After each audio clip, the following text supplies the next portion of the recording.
Bismillahirrahmanirrahim.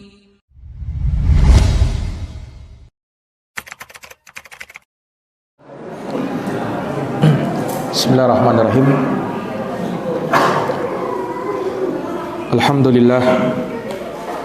Alhamdulillahi rabbil alamin. Wa bihi nasta'inu ala umurid dunya waddin. Asyhadu an la ilaha illallah wahdahu la syarikalah, ilahul awwalina wal akhirin. Wa asyhadu anna Muhammadan abduhu wa rasuluhu shadiqul amin.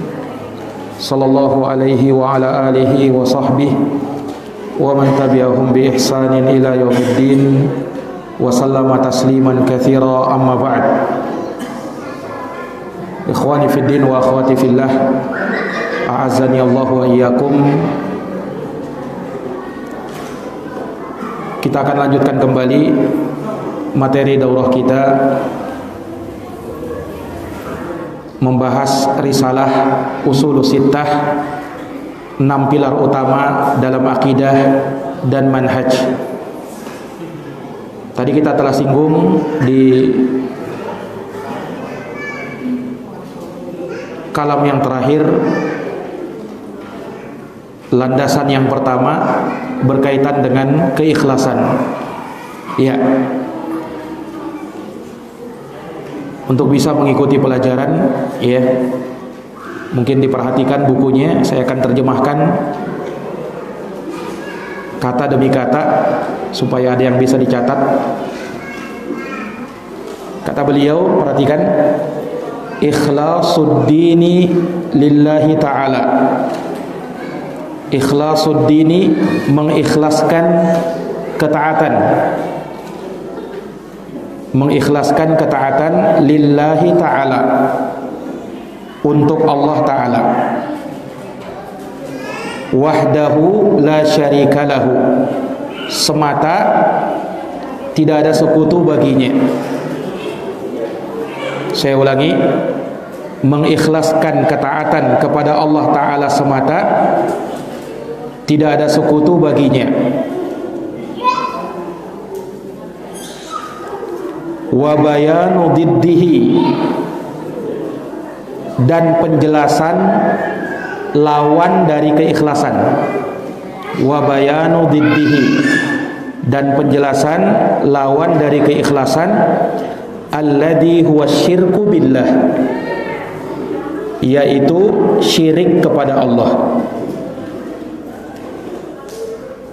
Yaitu syirik kepada Allah.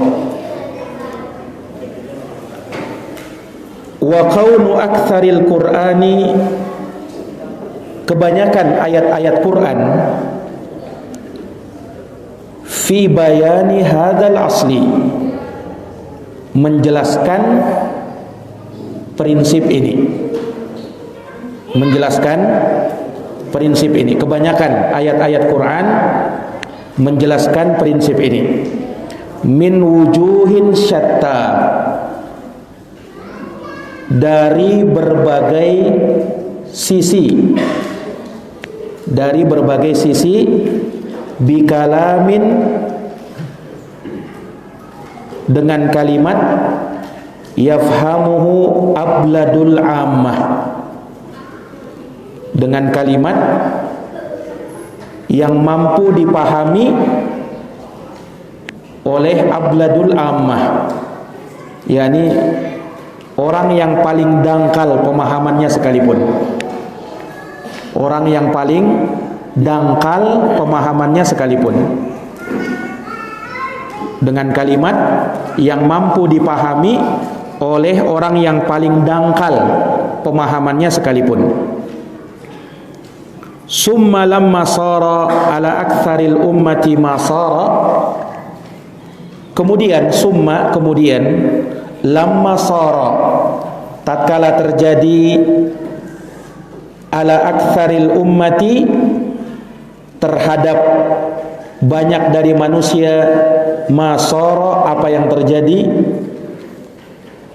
Kemudian tatkala terjadi pada kebanyakan manusia apa yang terjadi, yakni mereka sudah memandang hal yang berbeda terhadap keikhlasan itu maksudnya. Kemudian terjadilah apa yang terjadi pada pandangan kebanyakan manusia keliru dalam memahami keikhlasan itu. Azhara lahumus syaitanu al-ikhlasa fi surati tanaqqusis salihin. Azhara lahumus syaitan, setan menampakkan kepada mereka, setan menampakkan kepada mereka al-ikhlasa, keikhlasan itu fi surati tanaqqusis salihin, dalam bentuk merendahkan orang-orang soleh. Saya ulangi, setan menampakkan kepada mereka keikhlasan dalam bentuk merendahkan orang soleh. Nah, ini kan sudah terbalik ini. Ikhlas katanya itu merendahkan orang soleh itu. Wat taksiri fi huquqihim, dan mengurangi hak mereka, dan mengurangi hak-hak mereka, orang-orang soleh, dan mengurangi hak-hak mereka. Wa azhara lahumus syirka billahi, dan menampakkan kepada mereka kesyirikan, dan menampakkan kepada mereka kesyirikan fi surati mahabbatis salihina wa atba'ihim, dalam bentuk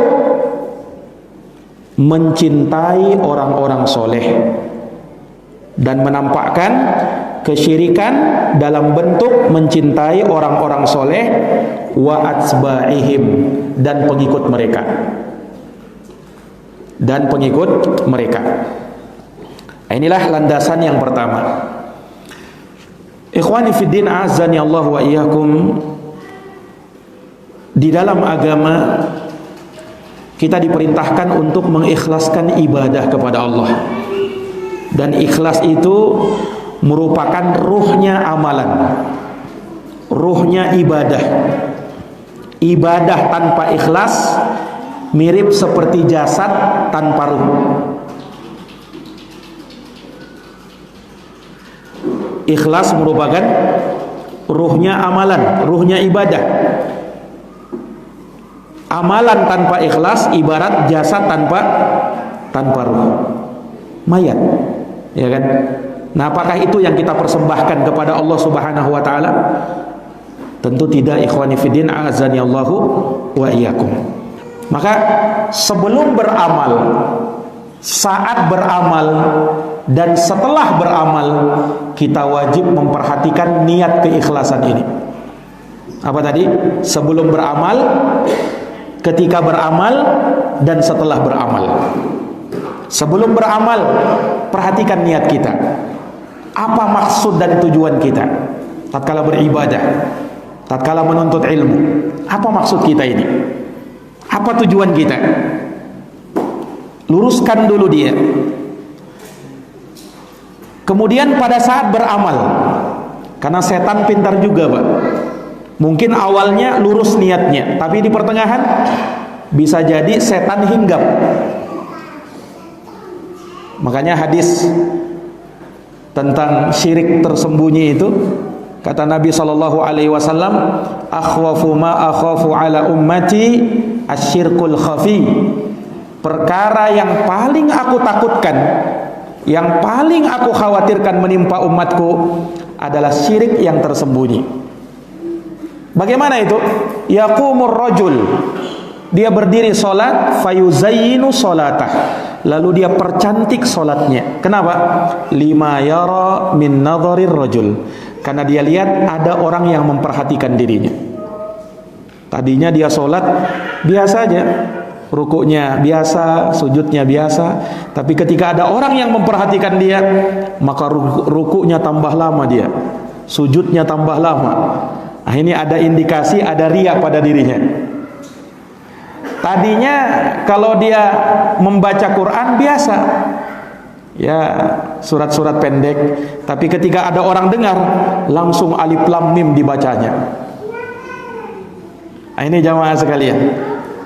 Nah, yang seperti ini, niat-niat seperti ini harus kita jaga. Jangan sampai hinggap pada diri kita. Ikhwani fiddin. Dan setelah beramal wajib kita jaga niat kita. Jangan sampai takabur, jangan sampai ujub, bangga, merasa hebat, merasa sudah cukup, merasa amalannya sudah diterima. Jangan.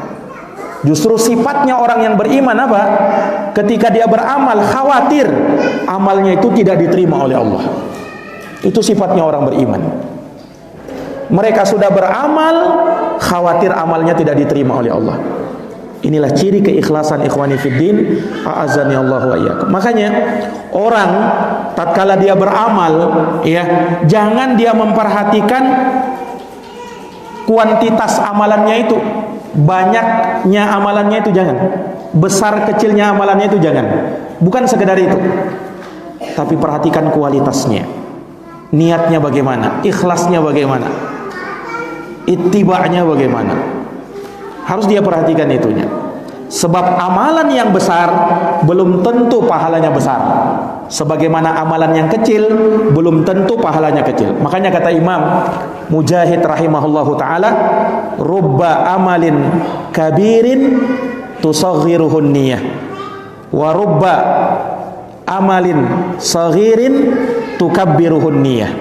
Betapa banyak amalan yang besar namun diperkecil oleh niatnya, dan betapa banyak amalan yang kecil namun diperbesar oleh niatnya. Makanya innamal a'malu binniyat, amal itu tergantung dengan niatnya. Nah, makanya ikhwani fiddin azani Allah wa iyyakum, ada sebuah kisah, ya, seorang raja, kisah nyata ini, seorang raja yang dulu dia orang raja muslim. Nah, dia pun ingin membangun masjid dengan dana yang dia punya, dengan dananya sendiri.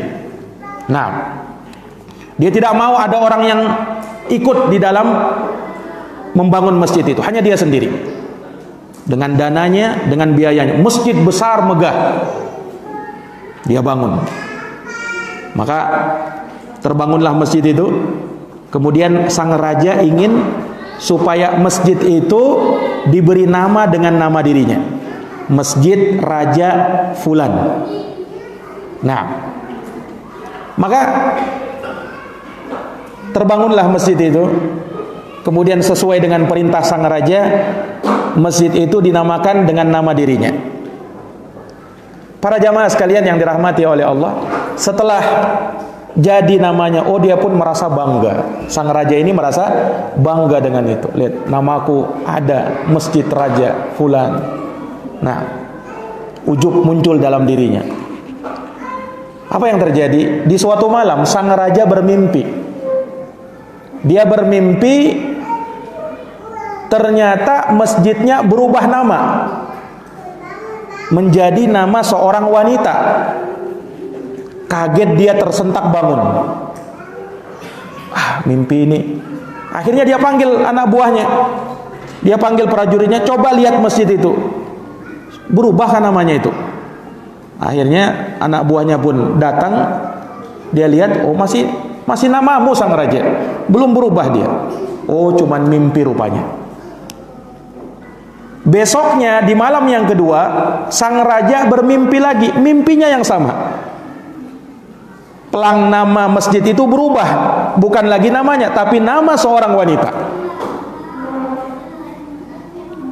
Terbangun lagi sang raja, dia suruh lagi prajuritnya, lihat, berubah enggak nama masjidku itu? Anak buahnya lihat heran, ya raja enggak berubah, tetap namamu. Nah, sang raja pun mulai gelisah. Malam ketiga mimpinya mimpi yang sama lagi. Pelang masjidnya itu berubah dengan nama, bukan namanya, nama seorang wanita. Akhirnya sang raja ini kesal. Dia suruh prajuritnya cari ya orang yang ada dalam namanya dalam mimpi saya ini, seorang wanita. Siapa dia ini? Kok bisa-bisanya 3 malam berturut-turut dia muncul dalam mimpiku? Siapa orang ini? Akhirnya dicarilah oleh prajuritnya, Pak. dan dapat ternyata seorang perempuan nenek-nenek dipanggil nenek tua ini, orangnya miskin ya, nenek-nenek, maka diperhadapkan kepada sang raja. Sang raja pun berkata kepada nenek-nenek ini, wahai wanita tua, maknanya ya, wahai wanita tua, kamu menyumbang apa untuk masjidku ini? Sang nenek pun merasa heran, loh, raja, aku tidak bisa memberikan apa-apa untuk masjid ini. Lah aku orang miskin, raja, aku tidak bisa memberikan sumbangan untuk masjid ini. Kata sang raja, "Enggak, kamu bohong. Pasti ada yang kamu sumbang." Nenek tua ini pun merasa ketakutan. Dia berpikir, "Enggak ada, wahai raja. Aku ini orang miskin. Bagaimana bisa aku ikut nyumbang untuk bangun masjidmu ini? Enggak ada, wahai raja." Kata sang raja, "Ingat-ingat dulu, wahai nenek tua. Jangan sampai ada yang kau berikan untuk masjidku ini. Kenapa? Karena kau muncul dalam mimpiku. Namamu itu ada dalam mimpiku." Akhirnya nenek-nenek ini pun mengingat-ingat. Oh, ada sang raja, kata dia. Jadi pernah, tapi ini bukan sesuatu yang berarti sebenarnya. Jadi pernah, sewaktu masjid itu dibangun, kata nenek tua ini, maka aku pun lewat. Kemudian aku lihat di situ ada seekor keledai. Yang keledai ini biasa dipakai untuk membawa material-material bangunan. Nah, dulu orang pakai keledai. Itu yang dipakai oleh. Nah, aku lihat keledai ini pun karena dia sudah bekerja capek, akhirnya dia diikat, istirahat, kemudian diberikan minum. Nah, penjaganya ini langsung pergi tanpa melihat si keledai ini. Ternyata keledai itu mau minum, tidak sampai lehernya ke situ karena ikatannya terlalu dekat dengan pohon yang mengikat dia. Maka dia pun bercerita, nenek tua ini bercerita, "Nah, aku pun merasa iba, wahai sang raja. Aku pun mendekatkan ya minuman itu untuk sang keledai. Akhirnya dia bisa minum." Kata nenek tua. Nah, cuman itu, wahai raja. Itu aja yang aku ingat. Tidak ada lagi yang lebih daripada itu. Mendengarkan sang nenek tua ini berkata seperti itu, maka sang raja mengatakan, "Nah, inilah yang diterima oleh Allah. Ini yang diterima oleh Allah. Adapun saya, amal saya, sumbangan saya untuk masjid ini mungkin belum diterima oleh Allah Subhanahu wa taala." Maka sang raja memerintahkan prajuritnya ganti nama masjid itu menjadi nama nenek tua ini. Subhanallah. Akhirnya apa? Terwujud dalam mimpinya tadi. Dan sang raja pun menyadari bahwasanya dia pun tidak ikhlas. Nah, ini ikhwani fillah menunjukkan kepada kita sekali lagi bahwasanya seseorang beramal, walaupun mungkin kecil amalannya, tetapi dengan niat yang ikhlas, terkadang amalan kecil menjadi besar di sisi Allah. Ya kan? Lihat kisahnya juga. Seorang wanita pelacur yang memberikan minum kepada seekor anjing. Subhanallah. Wanita pelacur, dosanya besar, ya kan? Bukan dosa kecil. Berzina, bahkan itu menjadi profesinya. Amalan besar tidak memberikan minum seekor anjing. Amalan kecil. Itu pun ketika dia beri minum, bukan dia pakai gelas mewah, enggak, pakai sepatunya. Dalam satu riwayat pakai kondenya. Nah, dia berikan minum. Itu pun yang diberi bukan air bersih, air sumur. Dia kasih ke anjing, bukan ustadz, anjing. Nah, yang dia berikan minum. Ya kalau mungkin manusia, ya kan, masihlah ya. Ini anjing, Pak. Subhanallah. Lihat bagaimana Allah Subhanahu wa taala melihat amalan perempuan tadi. Kata Nabi SAW dalam riwayat Bukhari dan Muslim, "Faghafarallahu laha fasyakarallahu laha wa ghafara laha."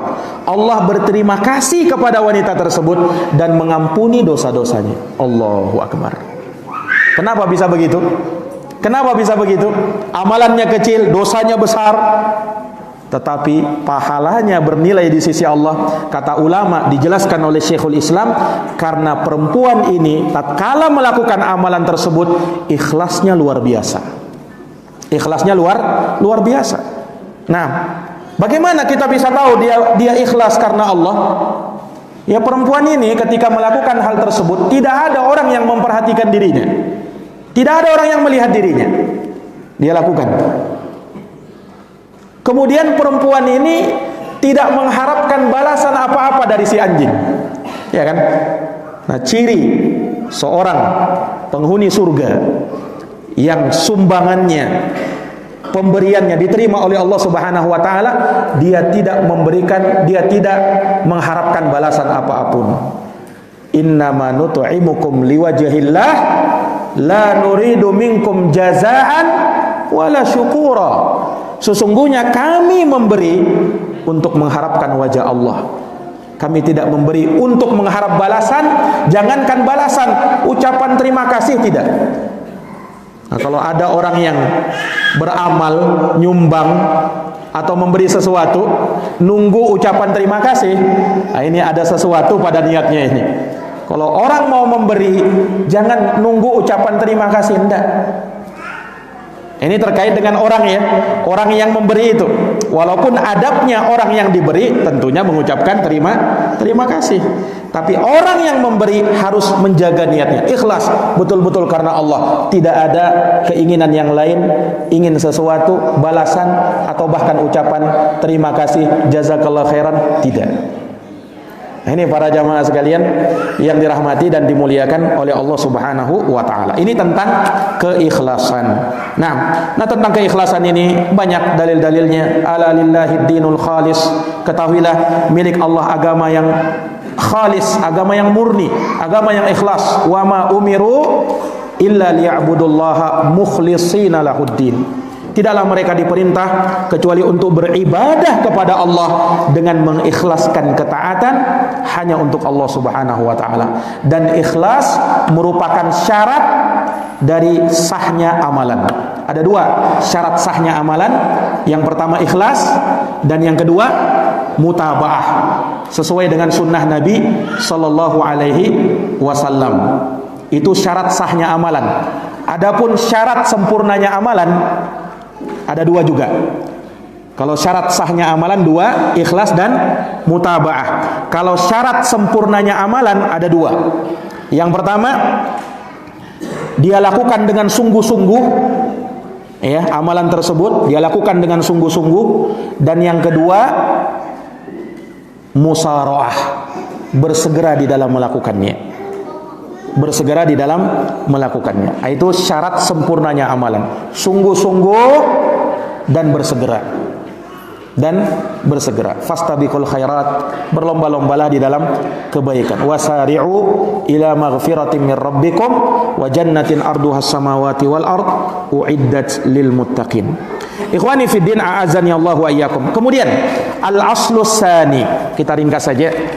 Al-aslus tsani, perhatikan bukunya ya ikhwan. Landasan yang kedua.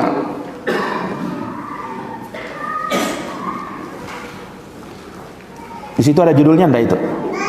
Coba baca judulnya. Apa awalnya? Al-aslu tsani terus? Langsung amarallahu. Sebelumnya enggak ada. Baik. Al-aslu tsani, landasan yang kedua. Landasan yang kedua ini berbicara tentang ijtima', bersatu di atas kebenaran dan larangan dari berpecah belah. Wan nahyu anit tafarruq. Jadi prinsip yang kedua ini berbicara tentang ijtima' alal haq, bersatu di atas kebenaran dan larangan dari berpecah belah. Ini inti dari landasan kedua. Kata beliau, perhatikan bukunya, perhatikan risalahnya. Saya terjemahkan. Amarallahu bil ijtima'i fid din. Allah memerintahkan bil ijtima'i fid din, untuk bersatu dalam agama. Allah memerintahkan untuk bersatu dalam agama. Wa naha anit tafarruqi fihi, dan melarang dari berpecah belah di dalamnya, dan melarang dari berpecah belah di dalamnya. Wa naha itu melarang, anit tafarruqi fihi, dari berpecah belah di dalamnya. Fabayyanallahu hada bayanan syafian. Fabayyanallahu, maka Allah menjelaskan hada, prinsip ini, bayanan syafia, dengan penjelasan yang gamblang. Maka Allah menjelaskan prinsip ini dengan penjelasan yang gamblang. Tafhamuhul awam, mampu dipahami oleh orang awam. Mampu dipahami oleh orang awam. Wa nahana, dan melarang kita, an nakuna kalladina tafarraqu, untuk menjadi orang-orang yang berpecah belah, dan melarang kita untuk menjadi orang-orang yang berpecah belah. Wakhtalafu, dan berselisih, qablana fahalaku, sehingga mereka pun binasa. Berpecah belah dan berselisih sehingga mereka pun binasa. Wa dzakara annahu amaral muslimina bil ijtima'i fid din. Wa dzakara, dan Allah menyebutkan annahu, bahwasanya, amaral mu'minin, dia memerintahkan al-muslimin, orang-orang Islam, bahwa Allah memerintahkan orang-orang Islam bil ijtima'i fid din, untuk bersatu dalam agama, wa nahahum anit tafarruqi fihi, dan melarang dari berpecah belah. Ini ada beberapa pengulangan ya. Dan melarang mereka dari berpecah belah. Baik, kata beliau, lanjut. Wa yaziduhu wuduhan. Wa yaziduhu wuduhan, dan bertambah jelas lagi, ma waradat bihi sunnah, di dalam sunnah Nabi. Di dalam sunnah Nabi lebih jelas lagi. Minal ajabil ujabi fidalik, hal yang sangat menakjubkan. Minal ajabil ujabi fidalik, hal yang sangat menakjubkan. Thumma sara al-amru ila anna al-iftiraqa fi usulid din wa furu'ihi huwal ilmu wal fiqhu fid din. Kemudian perkaranya terbalik. Summa saral amru, kemudian perkaranya terbalik, ila annal iftiraqa fi usulid din, menjadi perpecahan dalam prinsip agama, menjadi perpecahan dalam prinsip agama, wa furu'ihi, dan cabang-cabangnya, huwal ilmu wal fiqhu, itulah ilmu dan fikih dalam agama. Jadi dianggap, diputarbalikkan faktanya. Perpecahan dalam usuluddin, dalam perkara pokok agama, akidah, dalam masalah tauhid, ya. Demikian pula cabang-cabangnya berpecah belah di situ, itulah ilmu dan fikih katanya. Itulah ilmu dan fikih dalam agama. Wasaral ijtima'u fid din, dan persatuan dalam agama, la yaquluhu illa zindiq au majnun. Tidak ada yang mengatakannya kecuali zindiq dan orang gila. Kecuali orang yang zindiq dan orang gila. Zindiq itu maksudnya orang yang tak beriman, mulhid. Nah, sebagian membahasakan zindiq itu orang yang murtad dari agama. Nah, ini ikhwani fiddin azanillahu wa iyyakum. Taib. Ini landasan keberapa? Landasan kedua. Intinya apa? Penjelasan tentang bersatu di atas kebenaran dan larangan dari berpecah belah. Iya. Terkait dengan prinsip ini, ikhwani fiddin azanillahu wa iyyakum, sangat banyak dalil-dalilnya di dalam Al-Qur'an. Terutama yang menjadi dasar akan hal ini adalah firman Allah Subhanahu wa taala di surat Ali Imran ayat 103. Di surat Ali Imran ayat 103 Allah berfirman, wa'tasimu bihablillahi jami'an wa la tafarraqu. Wa'tasimu bihablillahi jami'an wa la tafarraqu. Dan berpegang teguhlah kalian kepada tali agama Allah dan jangan berpecah belah. Berpegang teguhlah kalian kepada tali agama Allah dan jangan berpecah belah.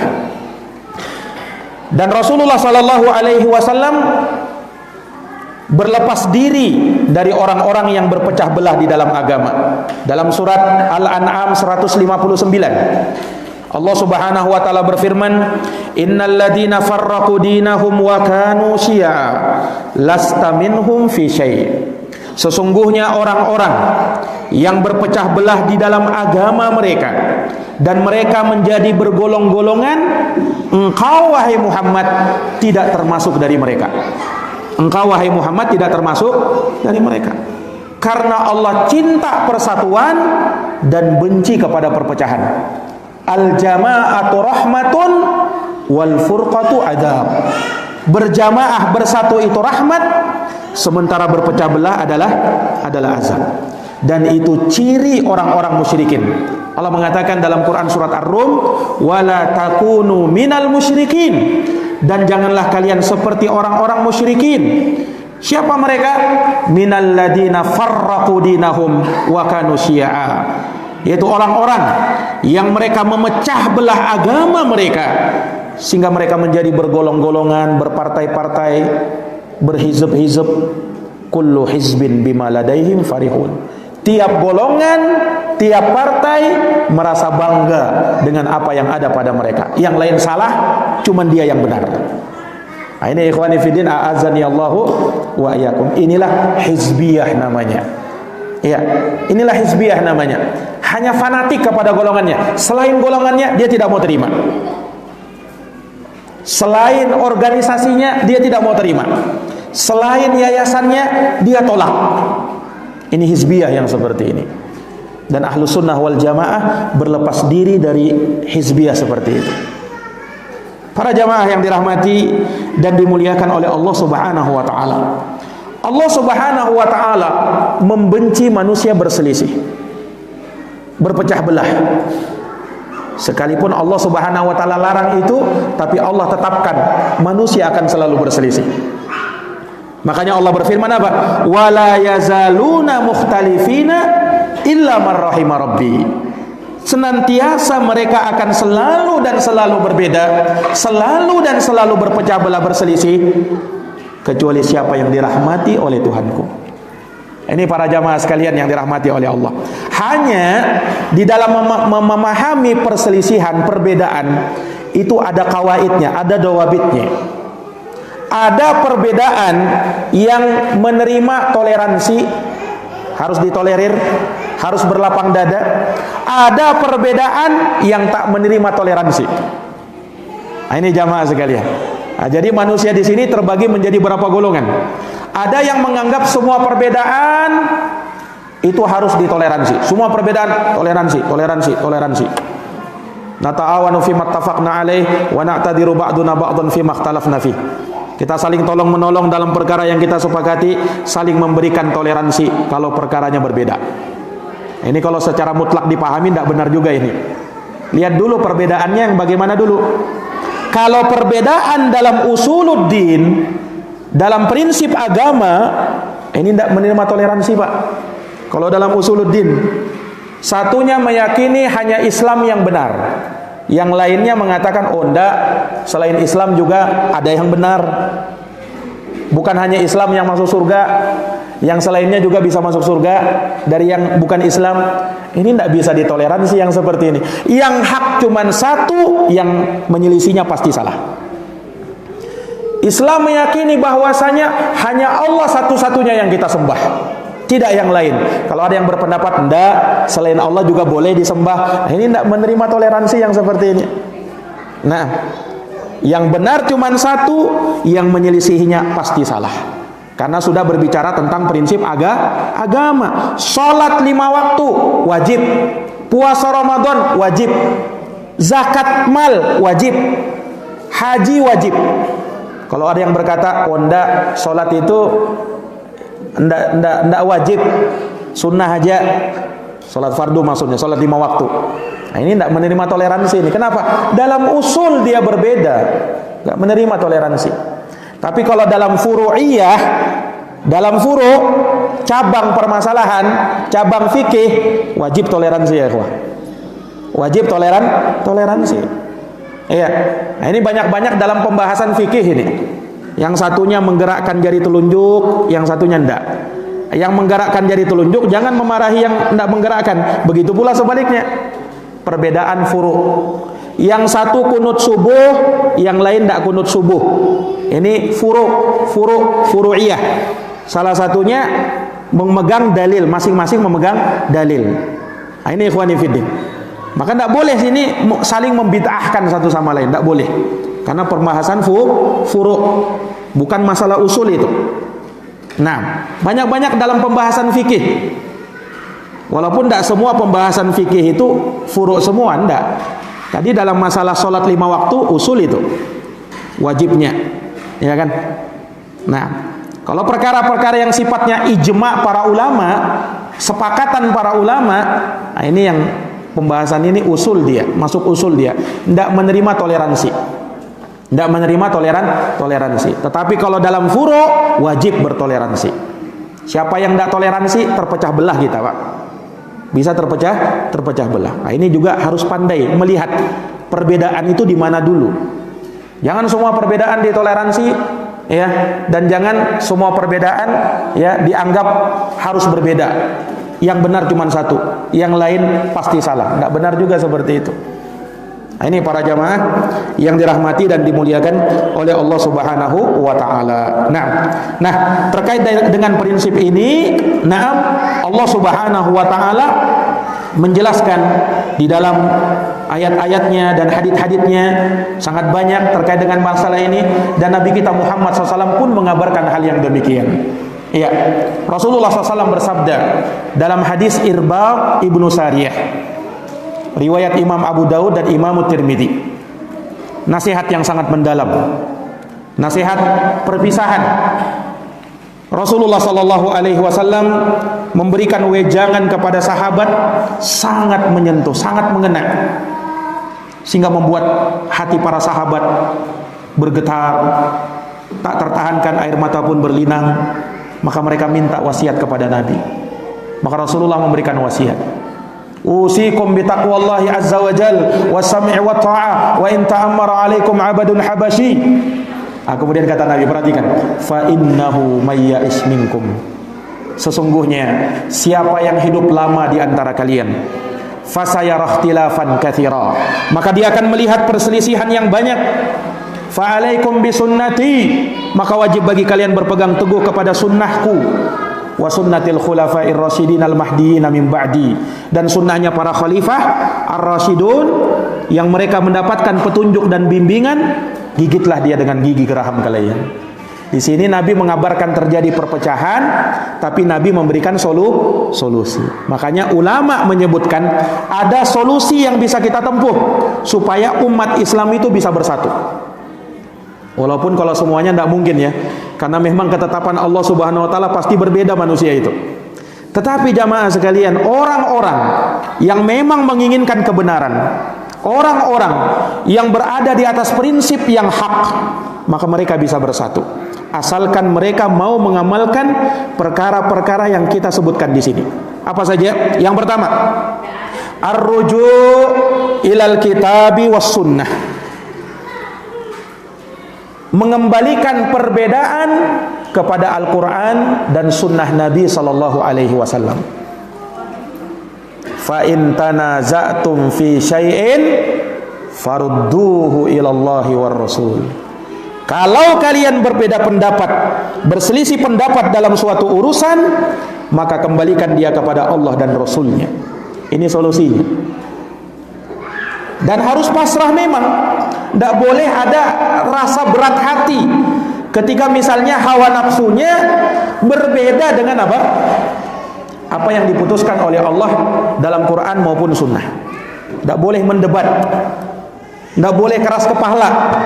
Terima dia. Kenapa? Karena wahyu Allah pasti benar. Jangan sampai kita itu sudah dibacakan wahyu, Quran dan hadis, kita masih ngeyel, masih nentang. Oh, kayaknya tidak masuk akal ini, Bah. Nah, ini bertentangan ini. Tidak bisa diterima dulu hadis ini. Subhanallah. Ini belum mengamalkan ayat tadi. Kalau berselisih pendapat dalam suatu urusan, kembalikan dia kepada Allah dan Rasulnya. Itu hukumnya. Yang salah mengaku salah, yang benar dia berada atas kebenaran tatkala terbimbing sesuai dengan Al-Quran dan sunnah Nabi sallallahu alaihi wasallam. Nah Ustaz, semua orang kan memang mengklaim seperti itu, wajib kembali Quran kepada Quran dan sunnah. Terus apa bedanya? Nah, masih ada yang berikutnya. Bukan cuma Quran dan sunnah. Kembali kepada Quran dan sunnah, pahami Quran dan sunnah sesuai dengan pemahaman para sahabat. Nah ini, sesuai dengan pemahaman para sahabat Nabi sallallahu alaihi wasallam. Ini yang diperintahkan oleh Allah dalam Quran. Di dalam hadits Rasulullah sallallahu alaihi wasallam, pemahaman para sahabat. Karena Allah ridha kepada sahabat. Orang yang terbaik memahami agama ini bukan kita, tapi para sahabat, murid langsung dari Nabi sallallahu alaihi wasallam. Ya kan? Allah puji di dalam Quran, was-sabiqunal awwalun. Lihat, orang-orang terdahulu lagi pertama masuk Islam. Minal muhajirin wal ansar, dari kalangan sahabat muhajirin dan sahabat ansor. Lihat ya, sahabat Nabi ini, walladzina tabauhum bi ihsan, dan orang yang ikut jalannya sahabat dengan cara yang baik. Sahabat dan pengikut sahabat. Apa janji Allah kepada mereka? 4. Radhiyallahu anhum wa radu'an. Allah ridha kepada mereka dan mereka ridha kepada Allah. Yang kedua, wa a'adda lahum jannatin tajri tahtahal anhar. Allah siapkan bagi mereka surga-surga mengalir dari bawahnya sungai-sungai. Ketiga, khalidina fiha, kekal mereka di dalamnya selama-lamanya. Yang keempat, wa dzalikal fawzul azim, itulah keberuntungan yang paling besar. 4 keutamaan orang yang ikut jalannya sahabat. Dalam surat At-Taubah ayat 100. Di dalam ayat yang lain di surat An-Nisa, Allah mengancam yang tidak mau ikut jalannya sahabat. Allah berfirman, "Wa may yushaqiqir rasula", barang siapa yang menentang Rasul, mim ba'di ma tabayyana lahul huda, setelah jelas petunjuk kepadanya. Kemudian ini kesalahan pertama, menentang Rasul. Yang kedua, wa yattabi ghaira sabilil mu'minin, dan dia mengikuti selain jalannya orang-orang yang beriman. Saya tanya Pak, jalannya orang-orang yang beriman ketika ayat ini turun siapa? Siapa jalannya orang yang beriman ketika ayat ini turun? Siapa? Sahabat, bukan yang lainnya, ya kan? Ayat turun yang hidup ketika itu sahabat. Berarti ayat ini berbicara tentang sahabat, dan dia mengikuti selain jalannya sahabat. Ya kan? Lihat ancamannya. Ada 3 ancamannya. Nuwallihi ma tawalla, kami biarkan kemanapun dia berpaling. Dibiarkan berpaling, dibiarkan sesat. Istidraj.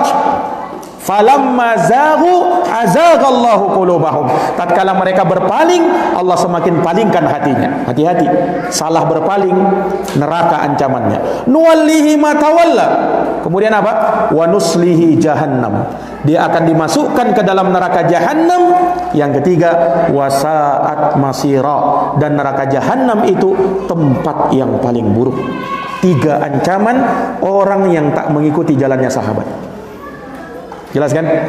Ini para jamaah sekalian yang dirahmati dan dimuliakan oleh Allah. Nah, makanya kembali kepada Quran, kembali kepada sunnah, ingat dengan pemahaman para sahabat ridwanullah alaihim ajma'in. Para jamaah yang dirahmati dan dimuliakan oleh Allah Subhanahu wa taala. Kemudian, kalau kita ingin selamat dari perpecahan, tarkul baghi wa mukhalafatil ahwa wa ahliha. Harus meninggalkan sifat melampaui batas dan mengikuti hawa nafsu. Tinggalkan itu. Tidak boleh melampaui batas dan tidak boleh mengikuti hawa nafsu. Hawa nafsu buang. Karena hawa nafsu itu memerintahkan kepada keburukan. Innan nafsa la ammaratun bisu illa ma rahima rabbi. Hawa nafsu itu selalu saja memerintah kepada yang buruk, kecuali yang dirahmati oleh Tuhanku. Ini jamaah sekalian yang dirahmati oleh Allah.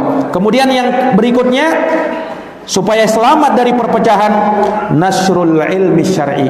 Tebarkan ilmu yang bermanfaat. Ngaji, Pak. Ngaji. Nuntut ilmu. Kalau mau selamat dari perpecahan, enggak usah kita ini dan itu, perselisihan, perbedaan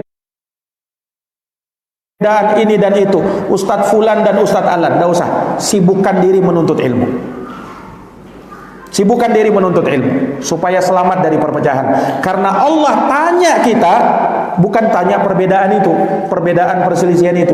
Yang sebelum kaki bergeser pada hari kiamat nanti, wa an ilmihi fima amilabih, tentang ilmumu, sudahkah kau amalkan ilmumu? Ini yang ditanya oleh Allah Subhanahu wa taala. Nah, ini para jamaah sekalian yang dirahmati dan dimuliakan oleh Allah. Kemudian yang terakhir, kalau kita ingin selamat dari perpecahan, maka selalu agungkan kebenaran. Selalu agungkan kebenaran dimanapun dia berada. Walaupun tidak ada di dalam organisasi kita, walaupun tidak ada di dalam yayasan kita, kebenaran ada pada dia, ikuti kebenaran itu dimanapun dia berada. Karena kebenaran ahaqqu ayyuttaba. Kebenaran itu lebih berhak untuk kita ikuti. Kebenaran itu lebih berhak untuk kita agungkan ketimbang mengikuti hawa nafsu. Nah, ini para jamaah yang dirahmati dan dimuliakan oleh Allah. Kemudian al-aslus salis, prinsip yang ketiga. Perhatikan bukunya. Al-aslus salis, prinsip yang ketiga. Prinsip yang ketiga ini berbicara tentang ta'atu waliul amr. Mentaati waliul amr, taat kepada pemerintah, pemimpin kaum muslimin. Para jamaah yang dirahmati dan dimuliakan oleh Allah Subhanahu wa taala. Kata beliau, perhatikan, inna min tamamil ijtima'i, sesungguhnya dari kesempurnaan persatuan, sesungguhnya dari kesempurnaan persatuan, supaya tambah sempurna persatuan kita, bagaimana? As-sam'a wa ta'ata, mendengar dan taat.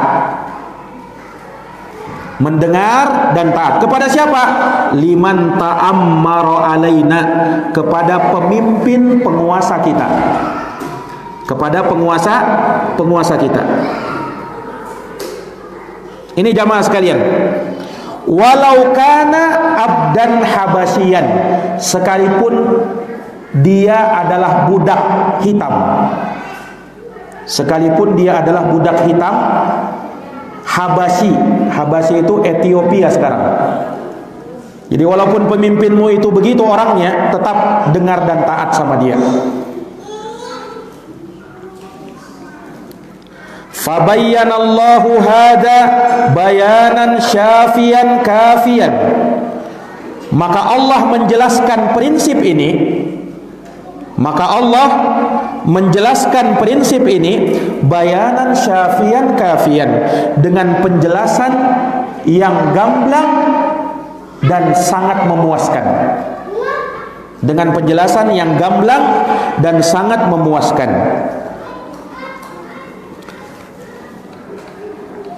Biwujuhin min anwa'il bayan, dengan berbagai macam penjelasan, dengan berbagai macam penjelasan, syar'an wa qadaran, secara syar'i maupun qadari, secara syar'i maupun qadari. Summa sara hadzal aslu, kemudian prinsip ini la yu'rafu inda aktsari man yadda'il ilma, tidak diketahui oleh kebanyakan orang yang mengaku berilmu. Tidak diketahui oleh kebanyakan orang yang mengaku berilmu. Fa kaifal amalu bih, maka bagaimana mungkin mereka mau mengamalkannya? Ilmunya aja tidak dapat, bagaimana mungkin dia mau mengamalkannya? Nah, ini para jamaah sekalian yang dirahmati oleh Allah. Jadi sekali lagi, prinsip yang ketiga apa tadi? Intinya apa? Mendengar dan taat kepada waliul amr. Nah, ini harus ingat ini prinsip, 6 prinsip ini. Pulang dari daurah ini harus hafal 6 ini. Minimal poin-poinnya. Tadi poin yang pertama apa? Prinsip pertama ikhlas. Yang kedua bersatu di atas kebenaran dan larangan berpecah belah. Yang ketiga, nah ini mendengar dan taat kepada waliul amr, kepada penguasa, pemimpin kaum muslimin. Para hadirin yang dirahmati dan dimuliakan oleh Allah Subhanahu wa taala, keberadaan seorang pemimpin, seorang penguasa ini sangat dibutuhkan oleh kaum muslimin. Iya. Makanya kata ulama, sehari tanpa pemimpin itu lebih buruk daripada 60 tahun bersama pemimpin zalim. Sampai ulama mengatakan seperti itu. 60 tahun bersama pemimpin yang zalim masih lebih baik daripada sehari tanpa pemimpin. Kenapa? Nah, ya pemimpin ini yang mengatur stabilitas keamanan, ya, berjalannya kehidupan manusia, itu tergantung pemimpinnya. Makanya adanya seorang pemimpin itu wajib, harus ada pada umat Islam. Sebab akan kocar-kacir umat ini kalau tidak ada pemimpinnya.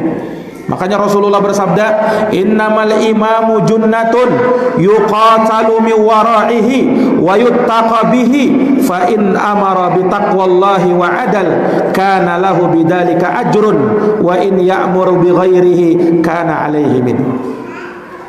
Kata Rasulullah sallallahu alaihi wasallam, imam itu adalah tameng. Yuqatalu min wara'ihi, mereka berperang dari belakang imam mereka tersebut, dan mereka bisa mempertahankan diri dari belakang imam mereka.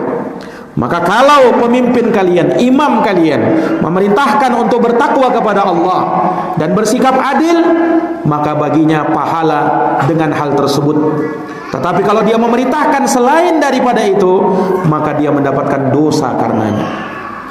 Pemimpin itu di satu sisi dia akan mendapatkan keutamaan yang luar biasa.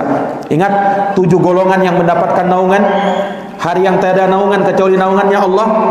Yang pertama disebut Nabi, imamun adil, seorang pemimpin yang adil. Pemimpin yang adil. Tapi di satu sisi, kalau dia tidak bisa berlaku adil, menzolimi rakyatnya, dengarkan sabda Nabi SAW. Barang siapa yang diberikan kekuasaan kepemimpinan oleh Allah, walam yuhid binushiha, namun dia tidak bisa tunaikan amanah tersebut, oh dia berbuat semena-mena, dia berlaku zalim, dia korupsi, banyak yang dia lakukan.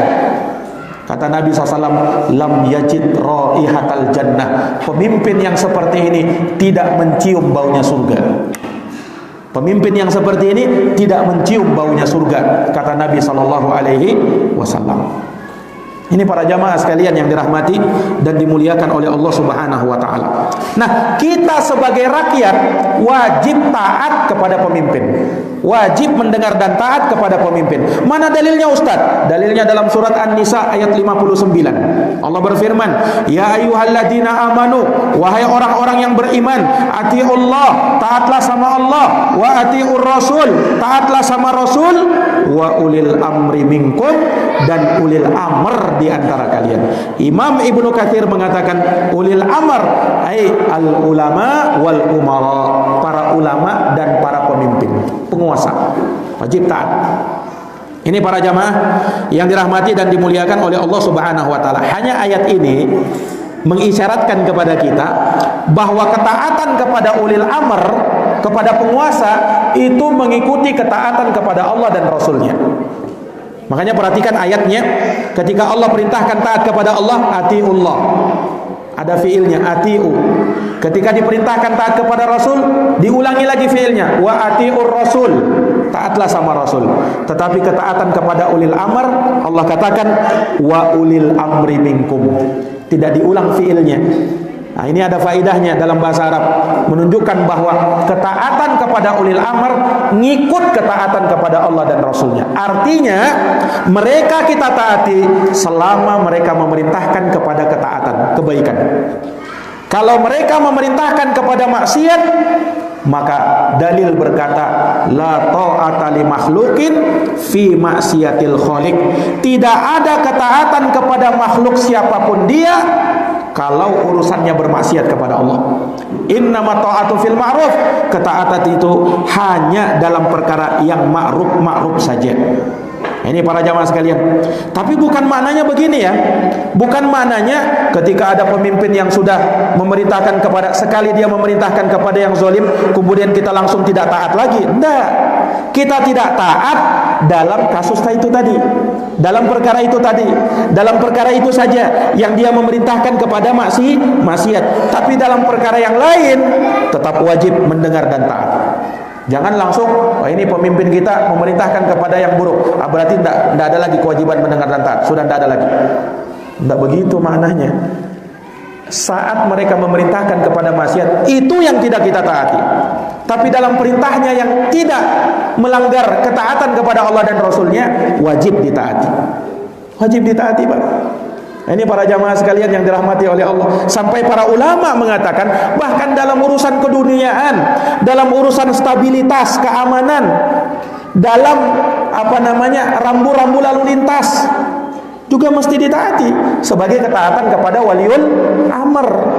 Kalau lampu merah, wajib berhenti itu. Lampu kuning, hati-hati. Lampu hijau, jalan. Nah, kalau dia langgar lampu merah, tidak taat kepada waliul amr namanya.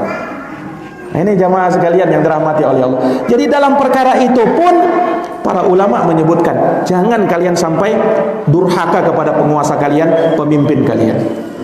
Kalau sudah mereka wajibkan, kalau sudah mereka perintahkan. Ini para jamaah yang dirahmati dan dimuliakan oleh Allah. Nah, kewajiban kita tatkala melihat dari penguasa kita, pemimpin kita, ada sesuatu yang ganjil, ada sesuatu yang janggal, ada sesuatu yang kita ingkari, tidak sesuai dengan perintah Allah, wajib untuk menasihatinya. Wajib untuk menasihatinya. Tapi ingat, menasihati penguasa tidak sama seperti menasihati teman kita, beda. Anzilun nasa manazilahum, dudukkanlah orang itu sesuai dengan kedudukan mereka. Bukannya pemimpin, bukan rakyat biasa. Jangan dinasihati seperti temanmu menasihati temanmu, bukan. Tidak sama. Makanya Nabi SAW bersabda, "Man kana lahu nasihah inda sultanih." Barang siapa yang memiliki nasihat, yang ingin memberikan nasihat, jangan tampakkan terang-terangan. Jangan di mimbar Jumat dibahas kekurangan aibnya penguasa, jangan, tidak boleh itu. Nah, itu bukan manhaj ahli sunnati wal jamaah. Menyebutkan kekurangan di depan umum penguasa kita, tidak boleh seperti ini. Penguasa kita, ya, dengan segala kekurangan yang ada pada mereka, kita wajib mendoakan mereka. Ada kekeliruan, ada kesalahan, kita nasihati. Nah, bukan menyebarkan aib mereka di mimbar-mimbar atau teriak di jalan-jalan, bukan. Itu bukan dari manhaj ahli sunnati wal jamaah. Fala yubdihi alaniyatan, kata Nabi, jangan kau tampakkan terang-terangan. Ini sabda Nabi SAW. Nah, akan tetapi bagaimana? Falyakhud biyadi, ambil tangannya, wal yakhlubih, kamu berdua-duaan dengannya. Intinya jangan terang-terangan, jangan kamu nampakkan di mimbar, jangan. Fa in qabila minhu fadak, kalau diterima nasihatmu, nah itu alhamdulillah. Wa illa qad adda alladhi ma alaika. Kalau tidak diterima, kau sudah menunaikan tanggung jawabmu. Bukan lagi tanggung jawabmu selebih daripada itu. Nah, ini para jamaah yang dirahmati dan dimuliakan oleh Allah. Nah, kalau penguasanya zalim, Ustaz, bagaimana sikap kita? Sikap kita sabar. Sabar. Nah, bukan langsung kudeta, bukan langsung khuruj alal hukam, bukan. Lihat Nabi SAW, beliau mengabarkan di akhir zaman, kata Nabi SAW, akan ada pemimpin, qulubuhum qulubus syayatin, hati-hati mereka seperti hati setan, fi jusmanil ins, berada dalam jasmani manusia. Bayangkan ada orang begitu. Nah, dia akan lebih mendahulukan kepentingannya ketimbang kepentingan rakyatnya. Dia berlaku zalim. Para sahabat tanya, "Ya Rasul, bagaimana nasihatmu kalau kami mendapati pemimpin yang seperti itu?" Lihat Pak, nasihatnya Rasul. Ini hadis riwayat Muslim, sahih riwayat Muslim. Kata Nabi SAW, "Isma' wa ati' wa in duriba dhahruka wa ukhida maluk." Isma' wa ati', dengar dan taat, sekalipun punggungmu dipukul, sekalipun hartamu harus diambil. Dengar, taat. Ini hadis yang seperti ini bagi sebagian orang itu berat bagi dia. Oh, masa pemimpin juga sampai tetap wajib dengar dan taat? Tidak bisa saya terima ini, Ustaz. Ini Nabi yang bilang, Pak, bukan Ustaz yang bilang. Nabi yang bilang dalam Sahih Muslim, "Isma' wa ati' wa in duriba dhahruk wa ukhida maluk." Dengar dan taat, sekalipun punggungmu dipukul, sekalipun hartamu harus diambil. Para jamaah yang dirahmati dan dimuliakan oleh Allah, Nabi tidaklah menyebutkan yang seperti ini, melainkan apa? Ada hikmah di balik itu. Ada hikmah di balik itu. Makanya kita mesti apa? Mesti mendoakan penguasa kita, bersikap lembut kepada penguasa kita. Nah, mungkin tidak ada penguasa melebihi Fir'aun, ya kan? Penguasa paling kejam. Bayangkan kekejaman Fir'aun itu, mengaku Tuhan dia. "Ana rabbukumul a'la," kata Fir'aun. "Saya Tuhan kalian paling tinggi," kata Fir'aun. Fir'aun membunuh anak laki-laki dari kalangan Bani Israel, anak perempuan dia biarkan hidup. Fir'aun punya alat untuk menyiksa manusia. Dia punya tiang-tiang panjang-panjang. Kalau ada orang yang membantah Fir'aun, diikatnya kaki dan badannya di situ, ditindihnya dengan batu besar sampai meninggal. Nah, itulah siksaan yang pernah diterima oleh Asiyah, istri beliau, istri si Fir'aun sendiri. Kejamnya Fir'aun ini, istrinya aja dibikinnya begitu, apalagi yang lain. Nah, penguasa yang paling zalim, ya kan? Penguasa yang sangat zalim. Tapi apa? Lihat jamaah sekalian, ketika Nabi Musa menghadapi Fir'aun dengan saudaranya Harun, disuruh mendakwahi Fir'aun. Apa kata Allah? "Idhaba ila fir'auna innahu tagha." Wahai Musa, wahai Harun, pergilah kamu kepada Fir'aun. Innahu tagha, karena dia melampaui batas. Apa perintah Allah kepada Nabi Musa, kepada Nabi Harun? Faqula lahu qawlan layyina. Katakan kepada Fir'aun qawlan layyina, perkataan yang lemah lembut. Allah tidak katakan kepada Nabi Musa, Musa, teriak-teriak kamu di depan Fir'aun. Enggak. Wahai Musa, wahai Harun, kamu pokoknya lakukan anarkis, tindakan anarkis. Enggak, Pak. Qaulal layyina. Kepada siapa ini? Penguasa yang sangat zalim, Fir'aun. Faqula lahu qaulan layyina la'allahu yatadakkaru aw yakhsha. Barangkali Fir'aun itu mau ingat, mau sadar, mau taubat. Subhanallah. Kalau Fir'aun saja seperti itu perintah Allah kepada Nabi Musa. Nah, bagaimana lagi penguasa-penguasa yang di bawah Fir'aun? Nah ini kalau penguasa kita kalau ada sesuatu, ada apa-apa, langsung di demo, langsung disalahkan, langsung dikambing hitamkan, semuanya salah. Seakan-akan tidak ada kebaikannya penguasa kita itu. Ini jamaah sekalian yang dirahmati oleh Allah. Harusnya seorang rakyat yang baik, ketika dia melihat penguasanya seperti itu apa? Doakan dia. Karena kalau kita cela dia, kita caci maki dia tidak akan berubah. Kalau kita doakan dia, mungkin Allah Subhanahu wa taala rubah dia. Ya kan? Apa gunanya kita mencaci maki mereka, menyebutkan aib mereka? Tidak ada gunanya. Lebih bagus kita doakan semoga ya mereka diberikan oleh Allah Subhanahu wa taala, diluruskan. Penguasa kita sekarang ini, doakan Pak Jokowi ya dengan Pak Maruf Amin beserta jajaran-jajarannya. Doakan penguasa kita. Semoga Allah merahmati Pak Jokowi ya, semoga Allah panjangkan umurnya, semoga Allah berikan kelurusan kepada beliau, kepada langkah-langkah beliau. Inilah seorang muslim harusnya seperti itu. Nah, jangan menuntut sesuatu hal-hal dan selalu mengkambing hitamkan pemerintah. Ada apa-apa pemerintah disalahkan. Ya. Corona ini pemerintah lagi disalahkan. Ini dah habis-habisnya pemerintah itu selalu dikambing hitamkan. Jangan seperti itulah. Kita ngaca dulu kepada diri kita. Kita sudah benar atau tidak? Nah, karena apa? Pemimpin itu cerminan bagi rakyatnya. Dan rakyat itu diberikan pemimpin oleh Allah sesuai dengan rakyatnya memang. Jadi kalau rakyatnya buruk, ya pemimpinnya juga seperti itu. Pemimpinnya juga seperti itu. Makanya disebutkan di dalam Al-Qur'an, wa kadzalika nuwalli ba'dadh-dhalimina ba'dhan bima kasabu bima kanu yaksibun. Kata Allah Subhanahu wa taala dalam surat Al-An'am, demikianlah kami kuasakan sebagian orang zolim dengan sebagian yang lain. Kenapa? Disebabkan dosa mereka. Ini kata ulama menunjukkan bahwa kalau ada rakyat pemimpin yang zolim, rakyatnya tidak jauh-jauh dari pemimpinnya. Rakyatnya tidak jauh-jauh dari pemimpinnya. Ini jamaah sekalian yang dirahmati oleh Allah. Makanya pernah hikmah disebutkan dari Ali bin Abi Thalib. Ketika Ali bin Abi Thalib menjadi khalifah Amirul Mukminin, orang-orang protes sama Ali. Kata Ali bin Abi Thalib, kata orang-orang kepada Ali, "Wahai Ali, wahai Amirul Mukminin, kami mengapa menganggap kamu ini tidak beres dalam kepemimpinan kamu? Kami mau seperti Abu Bakar dan Umar dalam memimpin. Lihat Abu Bakar dan Umar hebat memimpin." Kata orang-orang ini kepada Ali. Ali bin Abi Thalib jawab santai. Kata Ali bin Abi Thalib radhiyallahu taala anhu, dulu Abu Bakar dan Umar mereka memimpin, rakyatnya adalah saya dan yang semisal dengan saya. Makanya bagus. Karena rakyatnya saya, kata Ali, dan yang semisal dengan saya. Sementara saya menjadi pemimpin, rakyat saya adalah kamu dan yang semisal dengan kamu. Makanya rusak. Nah, ini para jamaah yang dirahmati dan dimuliakan oleh Allah Subhanahu wa taala. Makanya sekali lagi ya, sebelum kita mengkambing hitamkan pemerintah, penguasa kita tidak katakan penguasa itu benar semua, enggak.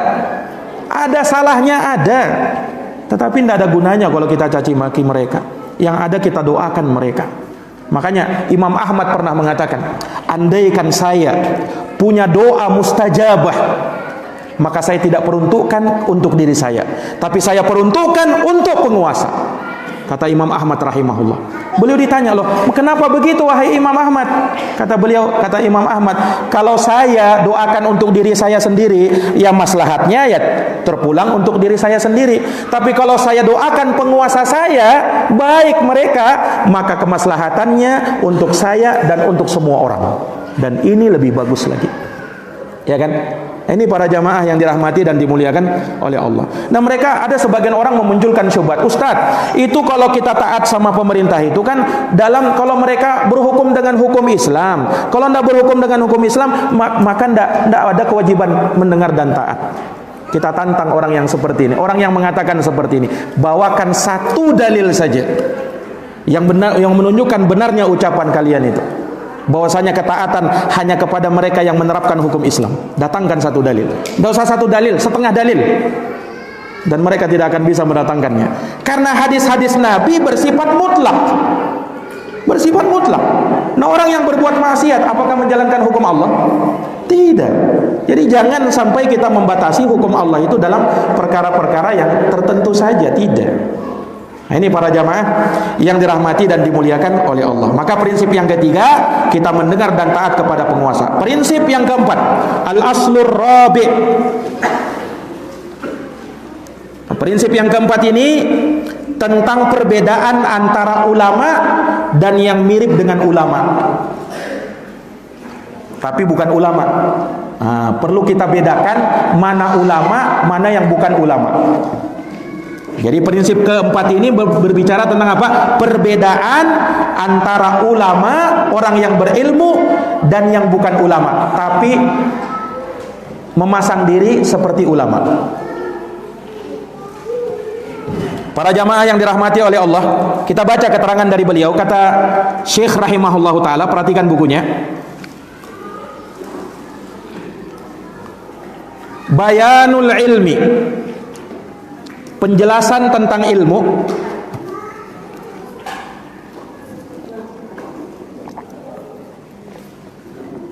Wal ulama, dan ulama. Penjelasan tentang ilmu dan ulama. Wal fiqhi wal fuqaha, fikih dan ahli fikih. Fikih dan ahli fikih. Wa bayanu man tashabbaha bihim wa laysa minhum, dan penjelasan yang serupa dengan ulama padahal bukan. Dan penjelasan yang serupa dengan ulama padahal bukan. Bukan ulama, tetapi agak mirip-mirip gitu lah. Mirip apanya? Ya mungkin mirip pakaiannya, bisa menggetarkan mimbar, mirip-mirip, tapi bukan. Wa qad bayyana Allah Ta'ala hadzal asla fi awwal suratil Baqarah. Allah telah menjelaskan prinsip ini di awal surat Al-Baqarah. Allah menjelaskan prinsip ini di awal surat Al-Baqarah. Nanti dilihat artinya di rumah. Surat Al-Baqarah ayat 40 dan Al-Baqarah ayat 47. Nanti bisa dilihat di rumah. Al-Baqarah ayat 40 sampai 47. Allah berfirman, "Ya Bani Israel, wahai Bani Israel, uzkuru ni'mati allati an'amtu 'alaikum." Ingatlah nikmat yang aku anugerahkan kepada kalian. Wa aufu bi ahdi, sempurnakanlah perjanjian denganku. Ufi bi ahdikum, niscaya aku akan penuhi janji kepada kalian. Perjanjian apa?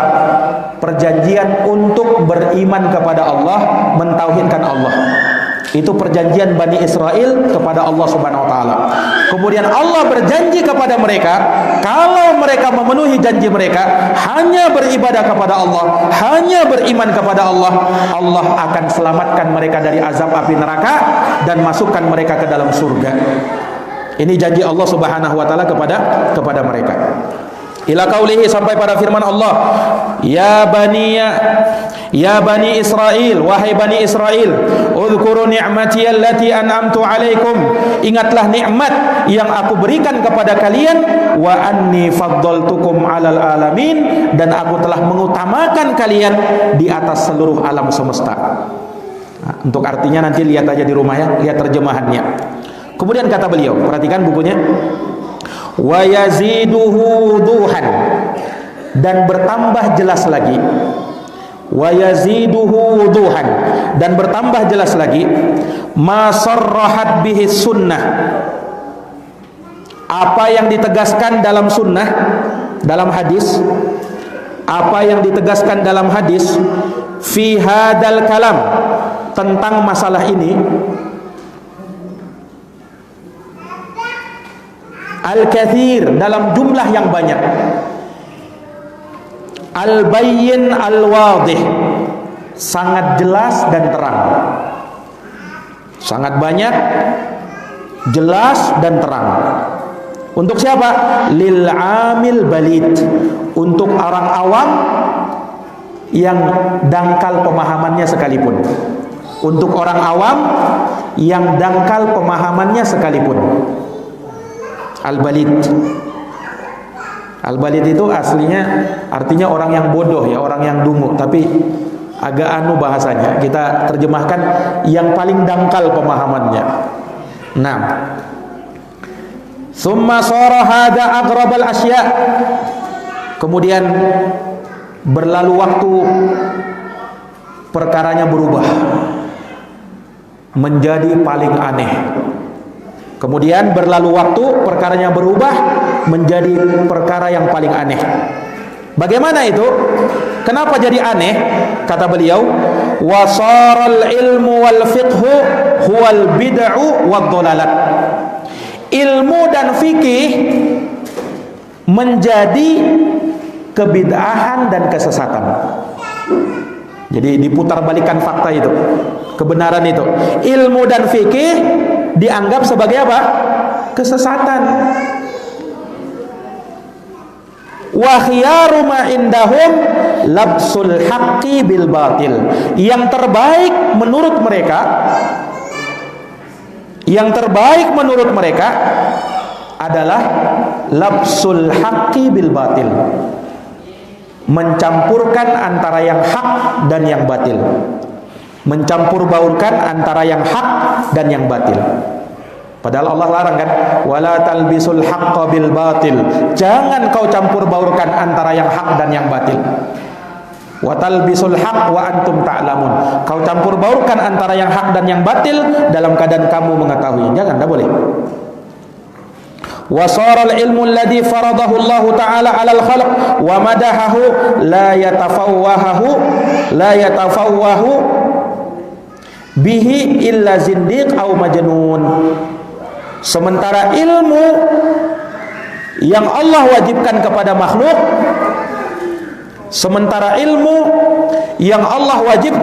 makhluk, dan Allah puji, wa madahahu, dan Allah puji, la yatafawwahu bihi illa zindiq, tidak ada yang mengucapkannya kecuali zindiq, munafik.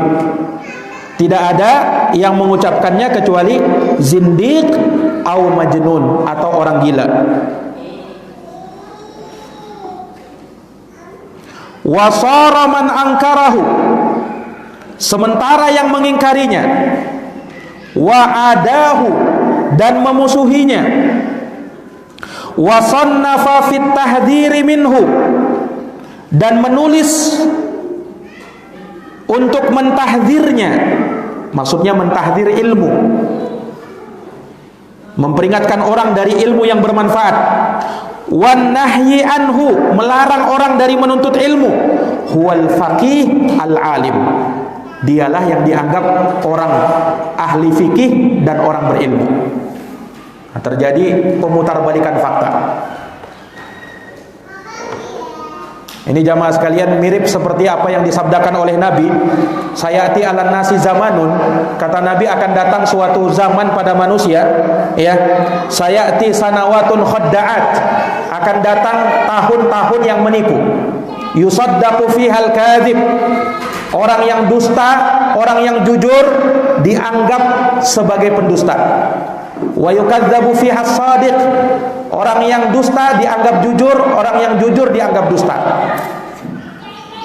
wa yu'tamanu fiha al-kha'in wa yukhawwanu fiha al-amin, orang yang amanah dianggap khianat, yang khianat dianggap amanah. Kemudian diperparah dengan satu keadaan, wa yantiqu fiha ruwaibidah, berbicaralah ruwaibidah. Sahabat tanya, ya Rasul, wa mar ruwaibidah, siapa itu ruwaibidah yang kau maksud ya Rasul? Kata Rasul sallallahu alaihi wasallam, rajulun tafih yatakallamu fi mas'alatin ammah, orang yang dangkal pemahamannya tetapi sok mau berbicara tentang urusan agama. Nah, ini jamaah sekalian yang dirahmati dan dimuliakan oleh Allah. Inilah al-mutasyabbihin bil ulama, orang-orang yang mirip dengan ulama tapi bukan ulama. Para jamaah yang dirahmati oleh Allah, menyerupai ulama ini ada beberapa keadaan. Kalau dia berusaha menyerupai ulama dalam pengertian dia pengen menjadi ulama, sehingga dia pun belajar, ya, menghafal, dia menuntut ilmu, supaya jadi ulama, orang yang berilmu. Yang seperti ini mamduh, terpuji. Kalau menyerupai seperti ini terpuji karena dia berusaha mengikuti jalannya ulama. Nah, kata seorang penyair, tasyabbahu illam takunu mithlahum, inna tasyabbuha bil kirami falahu. Serupalah dengan orang-orang yang baik, berusaha serupai mereka walaupun tidak persis sama dengan mereka. Walaupun, karena berusaha menyerupai orang yang utama itu suatu keberuntungan dan keutamaan. Makanya hadis man tasyabbaha biqaumin fahuwa minhum, siapa yang menyerupai suatu kaum maka dia tergolong kaum tersebut. Saya tanya, ini hadis celaan atau pujian? Siapa yang menyerupai suatu kaum maka dia masuk dalam kaum tersebut. Ini celaan atau pujian? Hah? Ini hadis kata ulama masuk pujian, masuk celaan. Mungkin selama ini kan kita pahami man tasyabbaha biqaumin, tasyabuh dengan orang kafir aja kan? Tidak. Ini hadis bisa bermakna pujian. Siapa yang menyerupai ulama maka dia masuk ke dalam ulama. Ya kan? Tergantung arah hadisnya kemana. Jadi kalau kita serupai ulama, orang soleh, maka kita bisa dimasukkan, diikutkan ke dalam barisan mereka. Nah, makanya di dalam Islam itu kita dianjurkan untuk apa? Berkawan dengan ulama, berkawan dengan orang-orang yang berilmu. Karena agama kita ditentukan oleh kawan kita. Almar'u ala dini khalilih falyanzur ahadukum mayu khalil. Seseorang itu sesuai dengan agama teman dekatnya, maka perhatikan siapa yang menjadi teman dekatmu. Ulama mengatakan as-sahibu sahib, teman itu bisa menyeret. Kalau temanmu baik, diseretnya kau dalam kebaikan. Kalau temanmu buruk, diseretnya kau dalam keburukan. Hati-hati Pak dalam memilih teman. Makanya ulama katakan selektiflah dalam memilih teman. Teman terbaik ulama, orang-orang yang berilmu. Dekati mereka, ya, kita akan mendapatkan banyak faidah di dalamnya. Ini para jamaah yang dirahmati dan dimuliakan oleh Allah Subhanahu wa taala. Nah, tentang ilmu ulama, keutamaan mereka tidak diragukan lagi, ikhwani fiddin. Nah, Allah Subhanahu wa taala mengikutkan persaksian ulama di atas bersama dengan persaksian malaikat, bahkan persaksiannya Allah Subhanahu wa taala sendiri. Lihat dalam surat Ali Imran ayat 18. Ali Imran ayat 18. Allah berfirman, "Syahidallahu annahu la ilaha illahu." Allah bersaksi bahwa tidak ada Tuhan yang patut disembah kecuali Allah. Wal malaikah, malaikat juga bersaksi. Wa ulul ilm, ulama juga bersaksi. Jadi yang disebutkan dari makhluk Allah siapa? Malaikat, ulama. Malaikat, ulama. Wa ulul ilm qaiman bil qist, tegak di dalam keadilan. Nah, ini menunjukkan keutamaan mereka. Ulama lentera bagi umat ini. Keberadaan mereka sangat dibutuhkan di kalangan, di tengah umat ini. Ketika ulama tidak ada, ulama membahasakan, ulama kalau sudah tidak ada, hidup manusia bagaikan binatang nantinya. Nah, hukum yang berlaku hukum rimba. Kenapa? Tidak ada ulama sudah yang menasehati, yang membimbing umat, yang mengarahkan umat. Ya, kalau ada kesalahan ditegur, dimotivasi orang untuk baik dan seterusnya. Ini para jamaah yang dirahmati dan dimuliakan oleh Allah Subhanahu wa taala. Makanya kita butuh kepada ulama. Ya, kita tanyakan urusan agama, kembalikan kepada ulama. Fas'alu ahla dzikri in kuntum la ta'lamun. Tanya kepada ulama kalau kau tidak tahu. Jangan sok tahu. Kalau tidak tahu, wallahu alam. Sebentar saya tanyakan sama ulama. Sebentar saya tanyakan kepada ahlul ilm, kepada orang yang berilmu. Nah, ini para jamaah yang dirahmati dan dimuliakan oleh Allah Subhanahu wa taala. Prinsip yang kelima, al-aslul khamis. Perhatikan bukunya. Prinsip yang kelima ini tentang wali-wali Allah dan wali setan. Nah, perlu kita tahu juga wali Allah versus wali setan. Wali Allah versus wali setan. Siapa wali Allah dan siapa wali setan? Kata Imam Syekh Muhammad bin Abdul Wahhab An-Najdi rahimahullah, kata beliau, bayanullahi subhanahu li awliya'illah, penjelasan Allah tentang wali-walinya, penjelasan tentang wali-walinya Allah. Wa tafriquhu bainahum, dan perbedaan antara wali Allah wa bainal mutasyabbihin bihim, dan yang bukan walinya Allah, yang serupa tapi tidak sama, yang serupa tapi bukan. Jadi penjelasan perbedaan antara wali Allah dan yang bukan wali Allah. Siapa mereka? Min a'daillah, itulah musuh-musuh Allah. Itulah musuh-musuh Allah. Al-munafiqin wal fujjar, kaum munafikin dan orang-orang fajir. Kaum munafikin dan orang-orang fajir.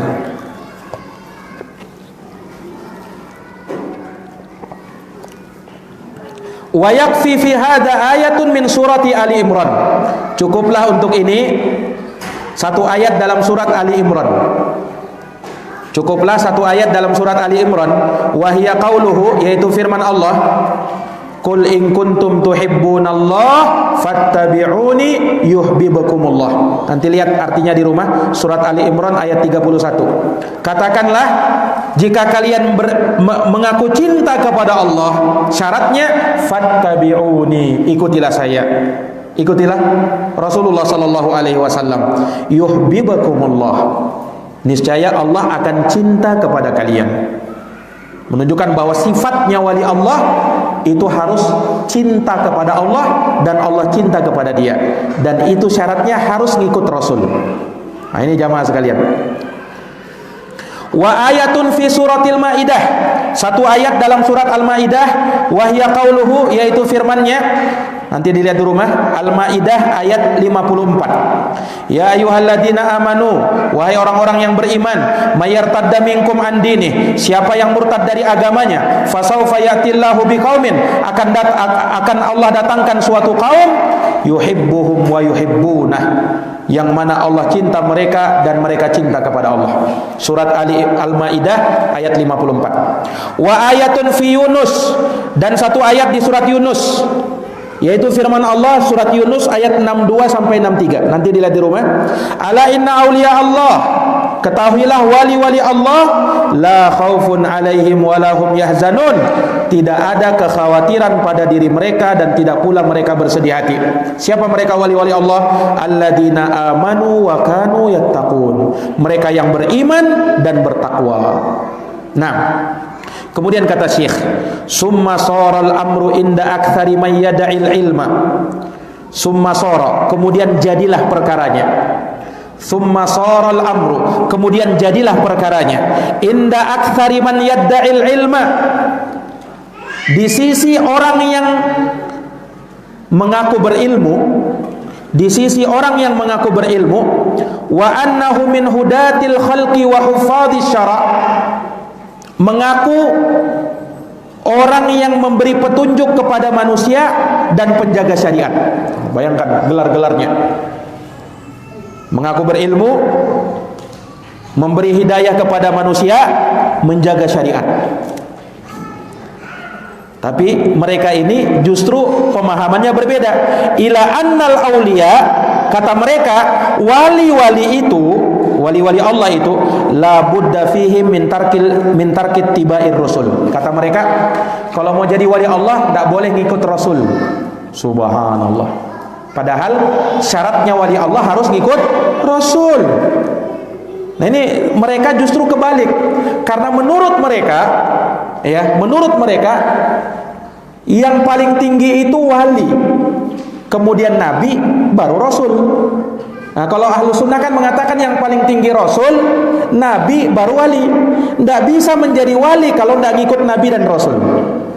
Kalau mereka justru pemahamannya kebalik sudah. Justru katanya wali itu lebih tinggi daripada Rasul. Subhanallah. Nah, makanya terjadilah penyimpangan dan kesesatan. Perhatikan jamaah sekalian yang dirahmati oleh Allah. Jadi kata mereka, menurut mereka wali itu harus meninggalkan pengikutan kepada Rasul. Waman tabi'ahum falaysa minhum. Siapa yang ikut Rasul bukan wali. Siapa yang ikut Rasul, kata mereka, bukan wali. Wala budda min tarkil jihad, harus meninggalkan jihad. Bayangkan, tidak boleh jihad. Faman jahada falaysa minhum.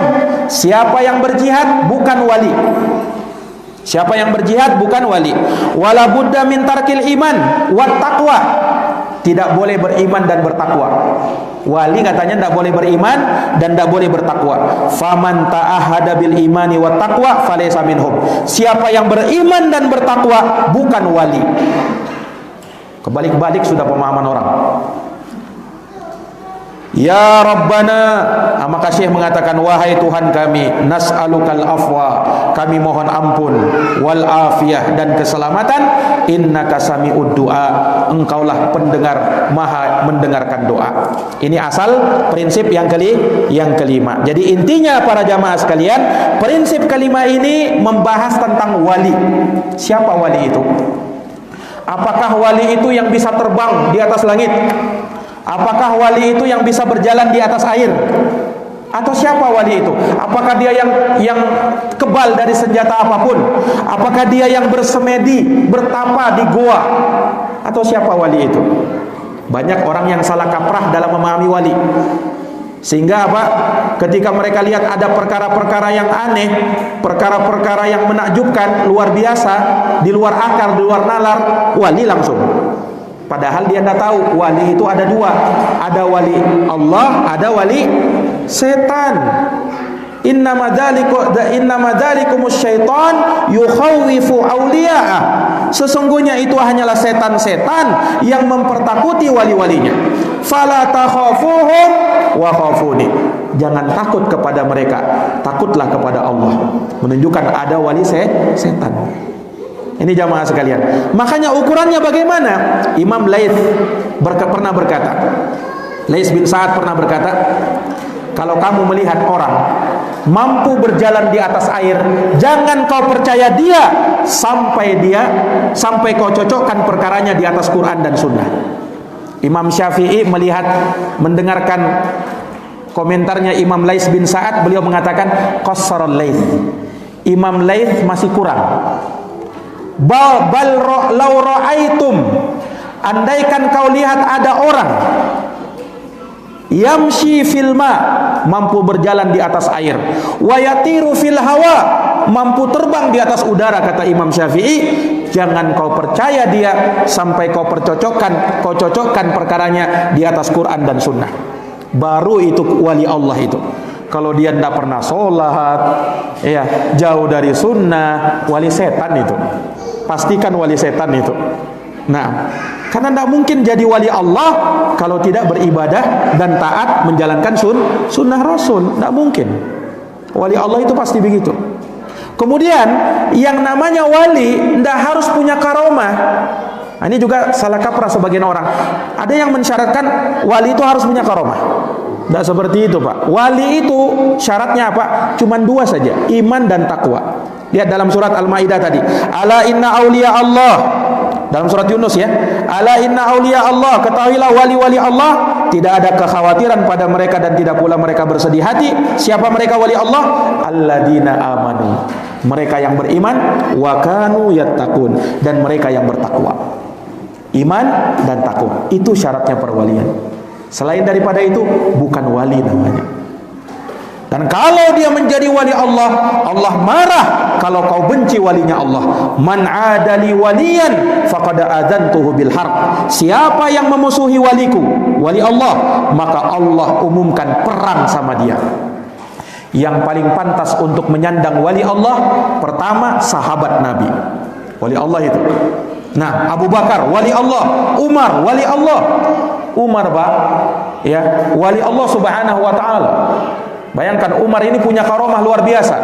Pernah disebutkan Umar bin Khattab radhiyallahu anhu, beliau ketika khutbah di mimbar, kemudian Umar mengucapkan kalimat yang bukan isi khutbah. Kata Umar, ya sariyatal jabal, wahai pasukan, ayo ke gunung. Nah, jamaah heran, oh, ini Umar ini kenapa ngucapin kalimat tidak ada hubungannya dengan khutbah? Selesai khutbah, Umar ditanya, wahai Umar, mengapa tadi kau berucap seperti itu? Kata Umar, tadi pada saat khutbah aku diperlihatkan pasukan yang aku kirim. Mereka sedang berperang.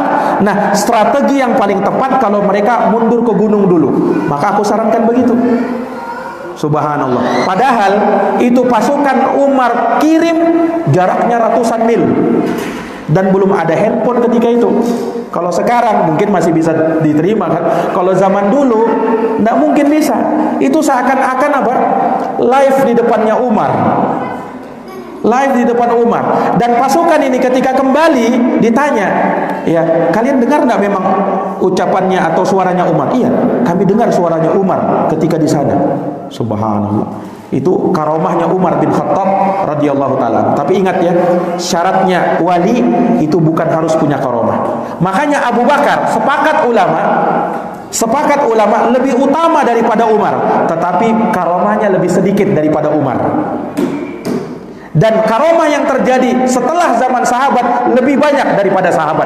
Padahal kita sepakat sahabat yang paling utama. Makanya dari sini bukanlah syarat perwalian itu harus punya karomah, tidak syarat itu. Ulama mengatakan semua orang yang beriman itu walinya Allah. Semua orang beriman itu walinya Allah. Semua orang Islam walinya Allah. Tetapi berbeda-beda derajat perwaliannya sesuai dengan tingkat iman dan takwa. Itu jamaah sekalian. Jelas ini? Taib. Yang terakhir, para jamaah sekalian, lihat prinsip yang keenam. Kata Syekh rahimahullahu taala, al-aslus sadis, prinsip yang keenam. Nah, prinsip yang keenam ini tentang membantah syubhat yang berbahaya. Membantah syubhat yang berbahaya. Syubhat yang diletakkan oleh setan. Perhatikan ayatnya, perhatikan bukunya. Kata Imam Muhammad bin Abdul Wahab, raddus syubhati, membantah syubhat allati wada'aha syaitan, yang diletakkan oleh setan. Membantah syubhat yang diletakkan oleh setan. Apa syubhatnya? Fitarkil Quran was sunnah wattiba'il ara'. Untuk meninggalkan Quran dan sunnah. Ini syubhatnya, tinggalkan Quran dan sunnah. Wattiba'il ara', ikutilah ra'yu dan pendapat, wal ahwa, dan hawa nafsu. Jadi dia suruh kita tinggalkan Quran sunnah, ikutilah pendapat, ikutilah hawa nafsumu, al-mutafarriqah al-mukhtalifah, yang berbeda-beda itu. Nah, jadi memang disuruh berselisih memang. Ini syubhat. Hiya wa hiya annal Qur'an wa sunnah la ya'rifuhuma illa al-mujtahid al-mutlaq. Nah, ini sebenarnya inti syubhatnya di sini. Kata mereka, Quran dan sunnah itu tidak bisa dipahami kecuali seorang mujtahid mutlak. Seorang yang sangat alim baru bisa paham Quran dan sunnah. Wal mujtahid huwal mausufu bikadza wa kadza. Dan mereka katakan lagi, mujtahid itu yang bersifat begini dan begini. Awsafun la'allaha la tujadu tamatan fi Abi Bakrin wa Umar. Sifat-sifat yang bahkan tidak ada dan tidak ditemukan pada diri Abu Bakar dan Umar sekalipun. Jadi memang menyuruh orang supaya tinggalkan Quran dan sunnah. Nah, kamu tidak bisa, kamu bukan ulama, tidak bisa memahami Quran dan sunnah. Nah, tidak usah dulu Quran dan sunnah. Ini syubhat mereka. Ikhwani fiddin azani Allahu wa iyyakum. Fa illam yakunil insanu kadzalik falyurid anhuma. Kalau manusia seperti itu, kalau manusia tidak bisa seperti itu, falyurid anhuma, maka berpalinglah dari Quran dan sunnah. Karena tidak ada yang bisa seperti itu. Tidak ada yang bisa seperti itu. Maka disuruh orang kembali bukan kepada Quran dan sunnah, tapi kepada yang lainnya. Fardhon hatman, harus keluar dan meninggalkan Quran dan sunnah. La syakka wala iskala fi, tanpa diragukan, tanpa ditanya-tanya lagi. Wa man talabal huda minhuma, siapa yang mengambil petunjuk dari Quran dan sunnah, fahuwa imma zindiq wa imma majnun. Maka dia katanya kalau bukan zindik atau orang gila. Kamu memahami Quran dan sunnah, Quran dan sunnah itu berat, itu dipahami, tidak bisa. Nah, tidak boleh kamu kembali kepada Quran dan sunnah. Subhanallah. Ini jamaah sekalian, ini syubhat mereka. Li ajli su'ubati fahmihima. Ya, kenapa? Karena sulit kamu memahami Quran dan Sunnah itu. Nggak bisa. Nah, jadi jangan kembali kepada Quran dan Sunnah. Fa subhanallahi wa bihamdi, kata beliau, maha suci Allah dan segala puji baginya. Kam bayyanallahu subhanahu syar'an wa qadara, betapa banyak Allah menjelaskan secara syariat maupun secara takdir, khalqan wa amra, dalam bentuk penciptaan dan perintah, fi raddi hadhihi syubhah al-mal'unah, dalam membantah syubhat yang terlaknat ini. Kata beliau, min wujuhin syatta, dari berbagai sudut, dari berbagai sisi, balagat ila haddid daruriyat, bahkan mencapai batasan yang darurat. Maksudnya apa? Dapat ditahu tanpa harus diteliti. Itu daruriyat, ilmu daruriyat. Langsung bisa dipahami, dipelajari tanpa harus dipelajari. Nah, ila haddid daruriyatil ammah, walakinna aktsaran nasi la ya'lamun, tapi kebanyakan manusia tidak tahu. Laqad haqqal qawlu ala aktsarihim fahum la yu'minun. Lihat ayatnya, nanti lihat di rumah, di surat Yunus atau surat Yasin ayat 7 sampai 11.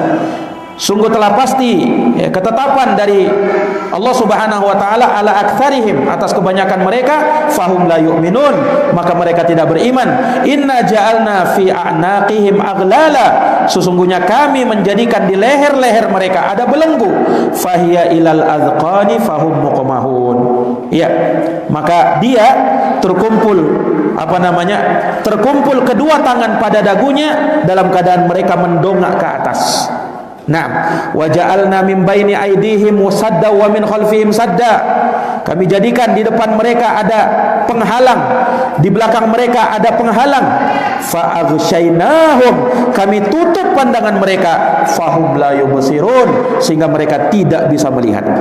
Kemudian kata Allah, wasawaun alaihim, sama saja atas mereka, aandartahum, kau berikan peringatan kepada mereka, amlam tundirhum, atau kau tak berikan peringatan kepada mereka, la yu'minun, mereka tidak beriman.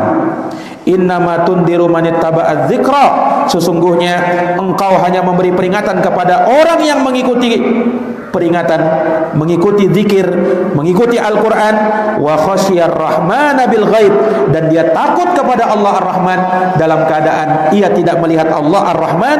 Fabasyirhu bimaghfirati wa ajrin karim, maka berilah kabar gembira dengan ampunan dan pahala yang mulia. Nanti dilihat di rumah ayatnya, surat Yasin ayat 7 sampai 11. Nah, para jamaah yang dirahmati dan dimuliakan oleh Allah, maka inti dari landasan yang keenam ini untuk membantah syubhat syaitoniyah, syubhat yang sangat berbahaya. Intinya syubhatnya apa? Untuk menjauhkan manusia dari Quran dan Sunnah. Nah, kalau ahlu sunnah kan seruannya, ayo kembali Quran, kembali kepada Quran, kembali kepada Sunnah dengan pemahaman para sahabat Nabi. Justru mereka, kata mereka apa? Jangan kembali kepada Quran dan Sunnah. Kenapa? Sulit kau memahaminya. Tidak bisa kau pahami. Quran dan Sunnah ini hanya bisa dipahami oleh mujtahid mutlak. Nah, kemudian mereka sifatkan mujtahid mutlak itu yang bagaimana? Mujtahid mutlak sifat-sifatnya begini.